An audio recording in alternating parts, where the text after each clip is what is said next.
In Nigeria, renting is often paid annually, upfront, in bulk. If you pay 1.2 million in a year, that's it. No worrying about housing costs until the next year. However, in Canada, rent is monthly and it feels like it is never ending. 2,000 here, 2,000 there, and before you know it, you've spent over 25,000 a year with nothing to show for it. So today, let's talk about, is it smarter to keep renting in Canada or should you start thinking about buying? Let's break that down. I'm Kemi Raji, your Windsor insider and real estate agent in Windsor, and I help newcomers like you to go from renting to owning without feeling overwhelmed. In this episode, we're comparing renting versus buying in Canada using real numbers, real scenarios, and real strategies. Let's look at the pros and cons and the reality of renting in Canada. To be fair, renting isn't all bad at all. I mean, if you want some flexibility to move, you want no maintenance or repair costs, you don't have the down payment that you need,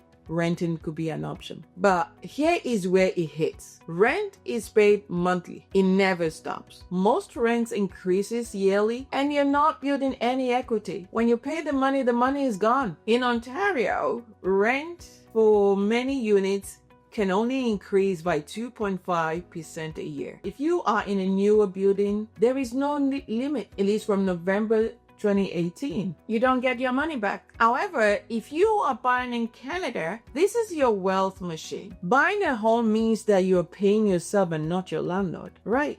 Yes. And here is what to gain by buying a home. The equity. This is part of each mortgage payment that goes towards owning your home. Your home appreciates too. The value increases over a period of time. And also, if you need money, you can actually take that home equity loan to invest or renovate your home. I know, it is a long game. This is how many immigrants build wealth quietly in the background. Let's look at some numbers here. Let's say you're paying rent of $2,200 every month. That is $26,400 per year. And over 5 years, that's $132,000 gone, never to be earned again. Same monthly payment on a $450,000 home. That is mortgage plus tax and insurance. Gives you about $2,200 per month. But over 5 years, you could build an equity of 80 to 120 and your house would have appreciated. That's the difference. Rent covers the now and buying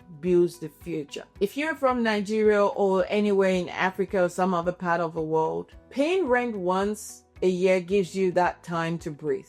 And I know in Canada, the monthly payment sort of like chips away your income every 30 days with no return. So it can sometimes be hard to save. But I did a video about how you can get your down payment. Check one of those videos in the link below. If you want to reward yourself, here, the system rewards people who put their money into assets, like a home, instead of expenses. That is why so many Canadians prioritize home ownership early. So when does renting even make sense?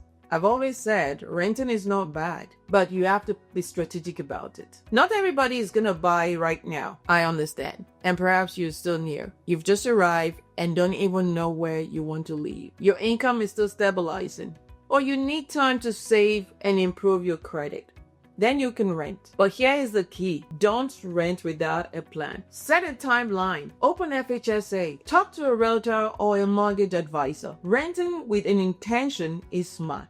Renting endlessly is costly. Multiply your rent by 12. That is your 5-year housing cost. Now ask, what else could I have done with that money? The answer is probably build a down payment, own the home, and grow my wealth. If you're still renting now, but you're thinking about buying, let's run the numbers. Book a free one-on-one call with me. No pressure, just the truth about where you stand and what are the possibilities. Don't forget to like, subscribe, hit the notification button, and you would be alert when I release a video, which is every week. Thank you.